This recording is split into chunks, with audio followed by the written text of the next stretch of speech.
a Viking professional oven that is not heating up correctly, it's not igniting or not cooking evenly.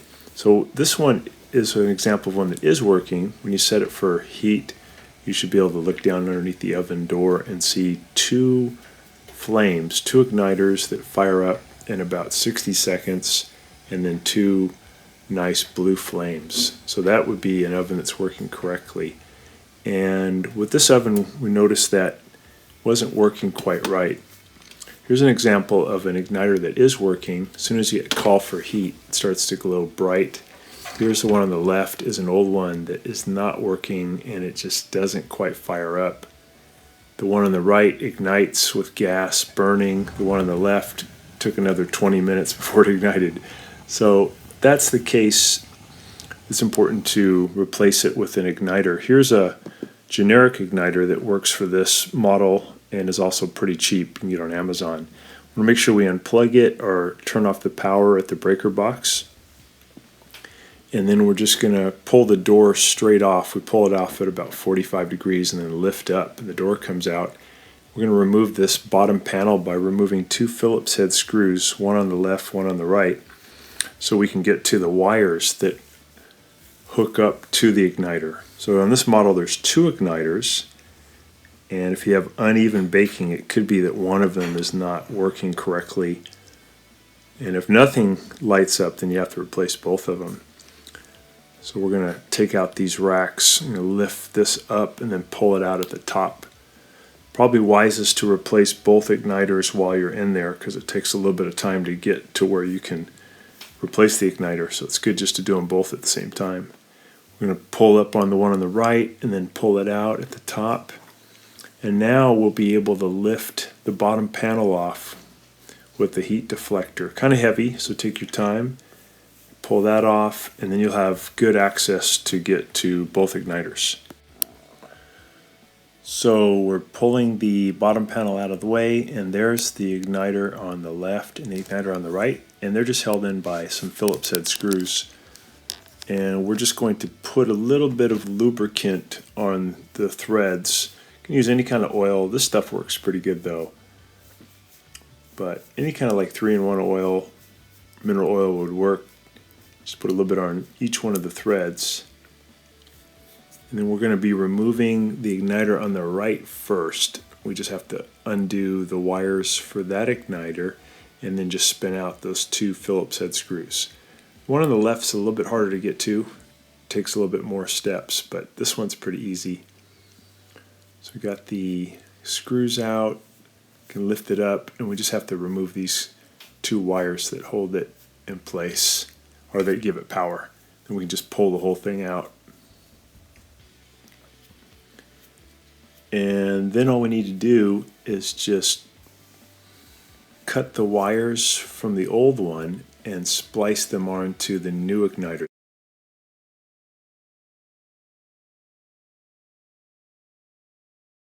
The new igniter doesn't come with modular wire connectors, they're just regular wires. So we're going to use the old wire from the old igniter. We're going to cut it off, and then we use these ceramic wire nuts to connect it.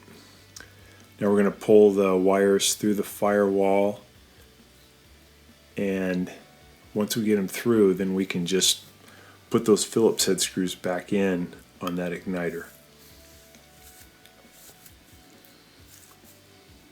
Make sure you get the wires all the way through, because you don't really want any wire in that oven cavity where it gets super hot. Any excess wire. So we got that in position. We're just going to thread those Phillips head screws back in.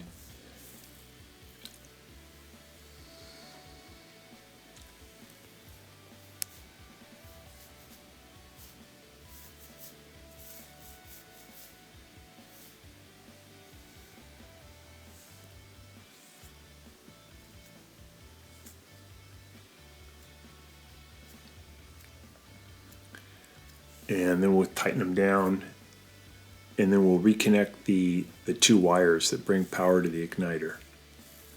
It's really good to do these one at a time so you don't get the wires mixed up. So just one igniter replace it and then do the other igniter. So we got the wires hooked back up, we turn it on, and then within a few seconds you should get the glow, should get brighter and brighter, and eventually almost white hot, and then you should get ignition. The one on the left is still the old one, so we can see it's kind of anemic, not doing much, and that's why you get this kind of uneven heating of the oven. So there's the one on the right working good. So now we're going to replace the one on the left, but to do it we're going to remove the burner tube. We have to remove a couple of screws here. They're just Phillips head screws. So we'll just spin those out, and that's going to loosen a bracket that holds in the burner tube or venturi. There's a few more screws on the other side of the burner tube that we'll also remove. And then the bracket just comes right off. Just pull it towards you. Comes off that pin. And we got those two loosened, so just going to remove those screws.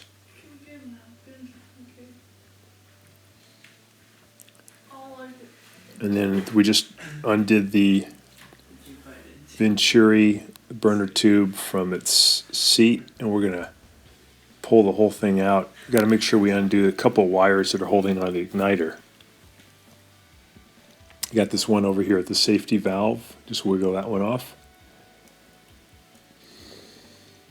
And then we have one that connects to a red wire.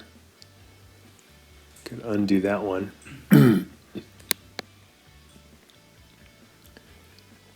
And then you can pull the whole assembly out.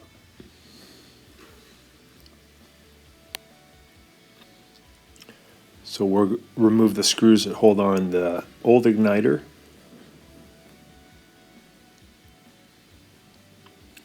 And we can separate that from the burner tube. And we're going to get the new igniter. Here's the new and the old one together. We're going to cut the wires from the old one and then splice them onto the new igniter, just like we did on the first igniter. So just cut those.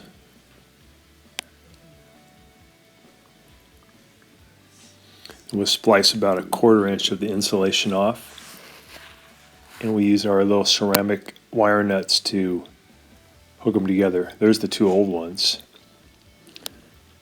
So we wrap the wires together and then put on the ceramic wire nut as tight as possible.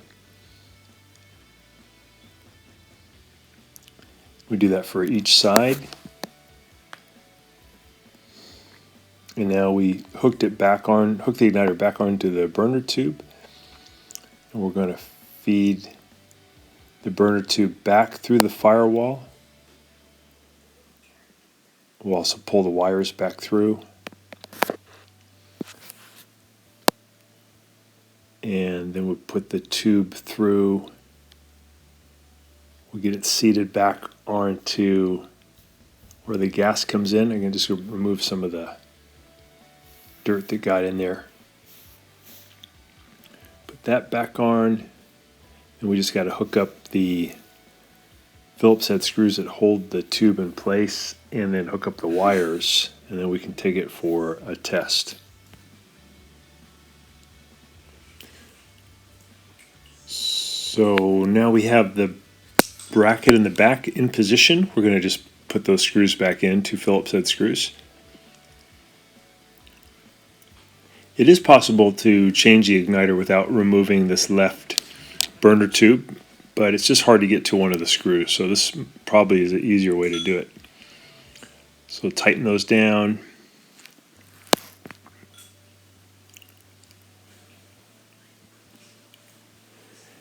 And then we have that little bracket in the front that we have to put back on. So there's a kind of a big part and a little part. The little part goes against the firewall, and the big part goes over that little pin on the venturi tube. Put those two screws in to hold it in position. And then we just have to put the two wires back on. One goes to the red wire and one goes to the safety valve. So we got that one. This is the one on the safety valve. And then we're going to hook up that red wire for power.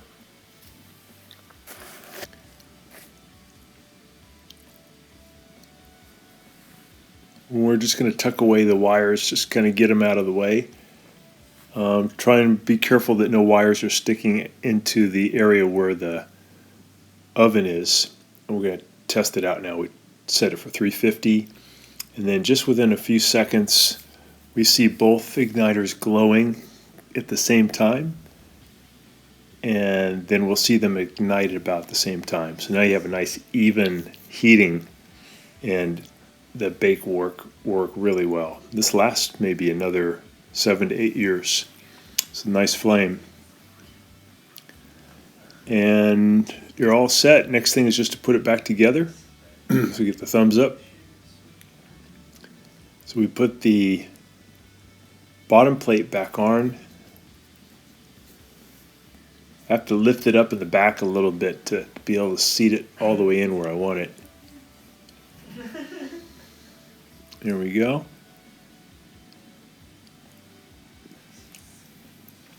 And I'm going to put the grates back in. So I push them in at the top and then set it down. This is the one on the left.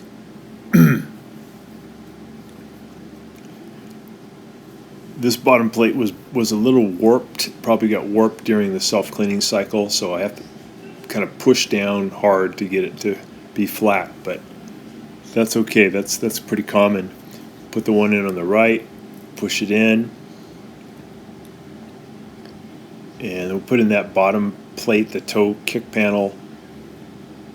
Just hinge it back up, and then we have 2 Phillips head screws we're going to put back in.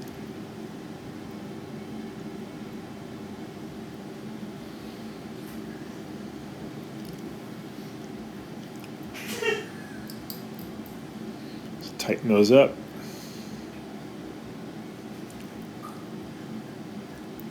Put the grates back in.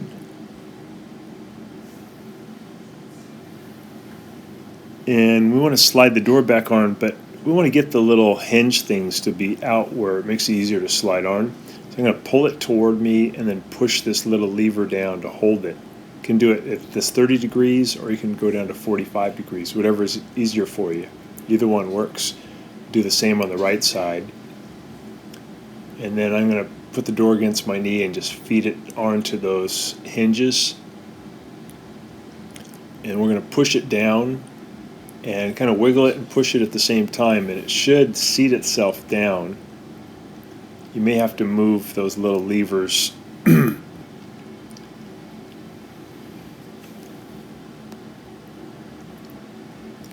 So the oven door's moving really good. It's closing correctly. We'll set our temperature, and then again we can see at the bottom of the door we can see 2 good flames, so we know that it's back working great again.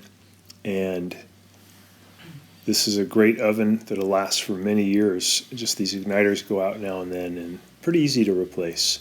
So this is on the Viking Professional. So thanks so much for watching, and please subscribe to our channel when you get a chance.